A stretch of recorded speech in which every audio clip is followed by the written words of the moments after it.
Hey everyone, we are back again with another video detailing our circumnavigation of Vancouver Island aboard our 37-foot sailboat Maya. In previous videos, we've traveled 678 miles over 31 days to where we are now in Columbia Cove. In the last episode, we rounded Brooks Peninsula, a major milestone for this trip and for us. In the previous episode, we also discovered salmon fishing is harder than it looks. First attempt resulted in this lure getting it all tangled up. This is the biggest, nastiest knot. Picking back up the story, we continue south from Columbia Cove towards our destination, Dixie Cove. With our fishing line back in working order, we came across about 20 boats trolling in a small channel. Naturally, we threw the lure overboard, and shortly after... Whoa, that was just pandemonium. This is the biggest fish we have ever caught. Oh my god. Whoa, nice job, Mac. Alright, this one downstairs. Woo! That is. Oh my god. That's a freaking fish. Oh my god. Let's get out of there. Wow. That is a keeper. Jeez. Alright, we have a salmon. Oh my gosh, it's huge. That's amazing. King salmon. Gonna be eating like kings for days. Woo. First salmon. Yes, we did it. Mac thought we got caught on the bottom because the rod just went straight down. Okay, this is our first attempt at filleting a salmon. This is the first steak. It's not a very pretty cut, but Well, we've never done this before. yeah. But I mean, look at the size of that I'm gonna thing. try to cut off a little more on him. There's so much. Oh, it's gonna be delicious. Okay, so we just got done filleting the fish, the first salmon that we've ever caught. And then I cut open his stomach, and I couldn't believe it. No wonder people fish with hoochies, because that is definitely what they eat, these little squid things. He had 3 of those in his stomach. And this is about the size of our lure. I'm gonna go to the bait shop and I'm gonna go get some hoochies that have some pink flecks in them, because that is what this guy's been eating. Alright, let's get this guy in the crab trap. Yep, Catch some let's more do food. it. That's right. We're gonna go see what's happening on the ocean floor in the crab trap. So here we go. Sorry about being upside down. I'll fix that. Here, I'll just fix it now. As you can see here, we are using the salmon carcass as crab bait.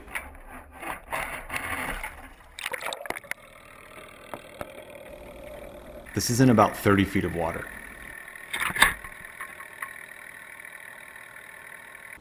Almost immediately the crabs showed up.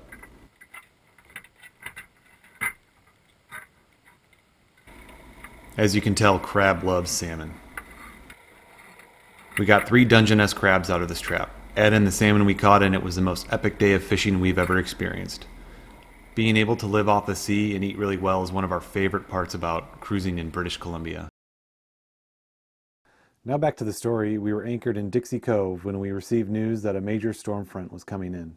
Wanting to make some progress south, we opted to travel to Queen Cove, approximately 30 miles away.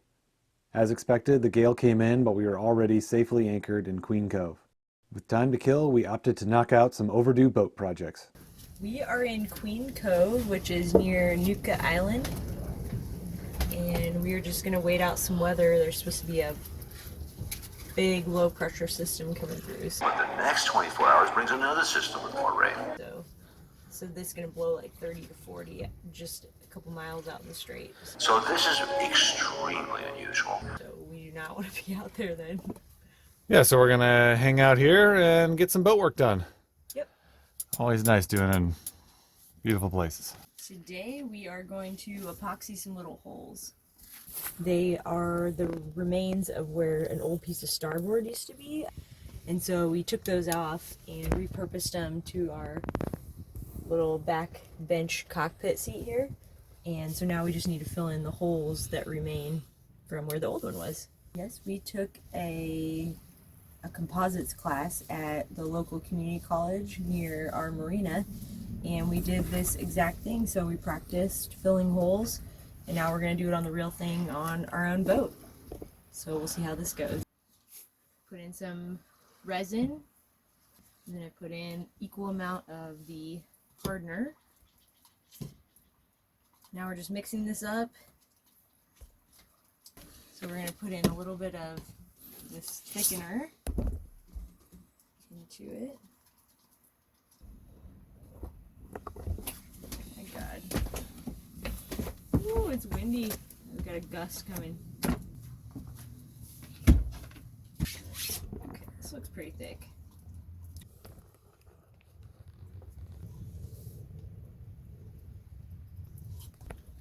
It's pretty full.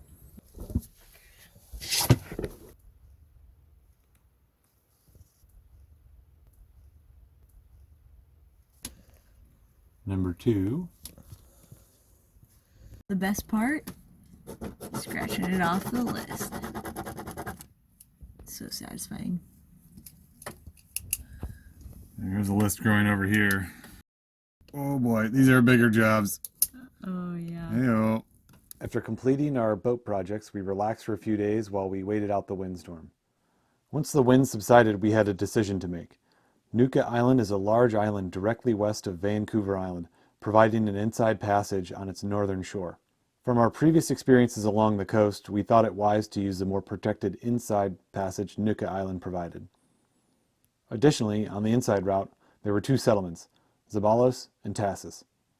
Opting for the inside passage, we made our way to Zeballas, only to find a tough anchor situation. How shallow is it? Oh, now I can touch. Okay. All right, so it's, So, yeah, not a whole lot of margin for error there, and we're, yeah. Ooh, seeing 2 feet under the keel is scary. It's just a little too close for us. yeah, it just drops off dramatically, just, so, we're just like right on the ledge. yeah, this is probably the closest margin of error, Yeah. I suppose, that we've had to, as far as anchoring goes. Right. We're going to monitor the situation closely. While there wasn't a whole lot to see in Zeballas on shore, the docks were full of commercial fishing boats. This is pretty cool. So this is like the fishing fleet here. There's like just incredible fishing around here, and it shows because let's look at all these just awesome boats. And then the fish processing plant is like right there. Actually, right, yeah, it's right there. Very cool. Well, we tried to anchor in Zeballas, and there's really not much space to anchor. It pretty much just drops off. And the wind, we were worried about the wind picking up. We're like, oh, it'll be fine, you know, it was calm when we anchored. And now the wind's picked up. We only had 4 feet under our keel.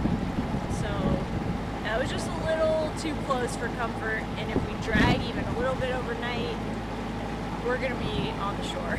And that would be very unfortunate. So instead of taking that chance, it's only like 5 o'clock in the evening. We've got plenty of daylight. We're going to go try a different anchorage, and hopefully that'll work out. What we found was another difficult anchoring situation. So we didn't like our spot in Zeballas, so we moved to another bay, but unfortunately the water that we're in here is super deep. We did find a little place to set the anchor, but the swing room would not allow us to go. I mean, we couldn't swing into shore there. So Jenny is running a line to shore. We're going to stern tie. That line is attached to the end of the boat here, and that'll make it so we don't swing over into shore. So not the best anchoring setup, but surely better than Zeballas. After a peaceful evening, the following morning we got ready to head to Tahsis. We were just about to leave, and then I was getting the stern tie and we made the biggest boo-boo. This line accidentally got wrapped around the prop.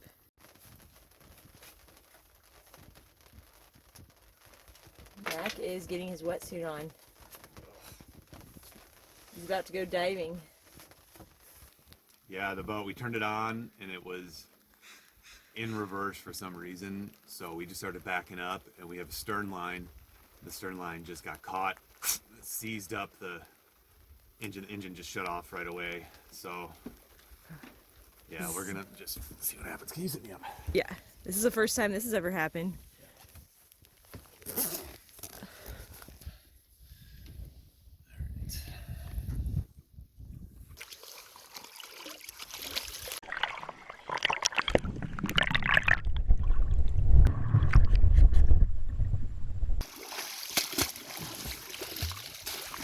Yeah, it's wrapped up. Pretty bad. I don't think so. It looks pretty straightforward to undo, but I'll probably need more slack. In the line? Yeah. Do you want me to like go undo the stern tie then? Yeah. Okay.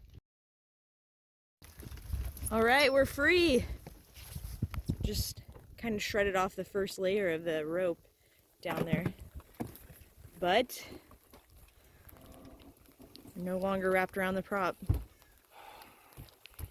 Yeah, I was not expecting that today. Well, let's see if the engine will turn on now.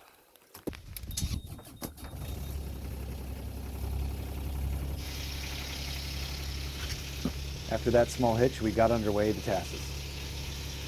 Yeah, it's a pretty wet late July. Oh my god, I think it is raining so hard. Like, Yeah, you look soaked. as if I wasn't wet enough this morning swimming in the water. But we're like, what, 4 miles or so, maybe even less than that to Tahsis. We're gonna spend the night at the marina. Yeah, just dry off. Enjoy some amenities. Yeah, hopefully some amenities. Hopefully more amenities in Zeballas. Westview Marina in Tahsis.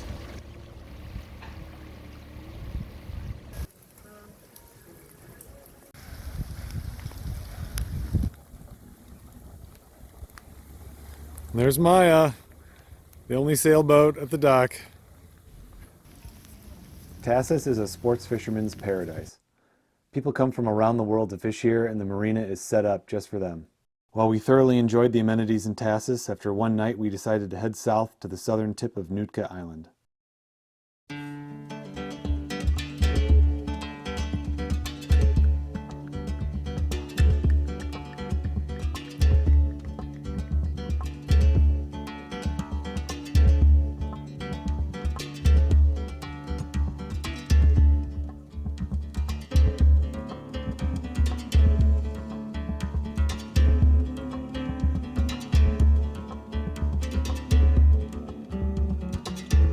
We made it to Friendly Cove in time to go on a hike and watch the sunset over the mighty Pacific from the west shore of Nootka Island.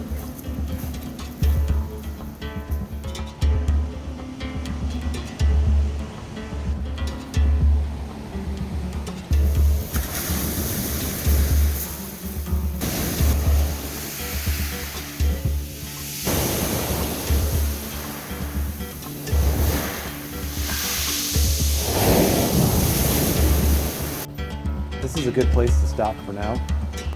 Please join us next time as we continue our journey south along Vancouver Island's west coast. And don't worry, we continue to fish the whole time. Also in the next episode, we encounter the trip's biggest storm while at anchor in Hot Springs Cove. As always, thank you so much for watching. We'll see you next time. Cheers.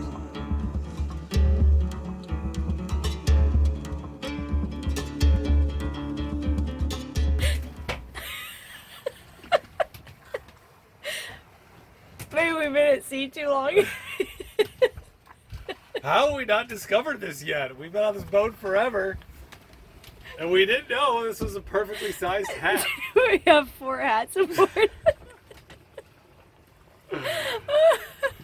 New style. You know? Mac asked for his hat and I threw him the closest thing I could find.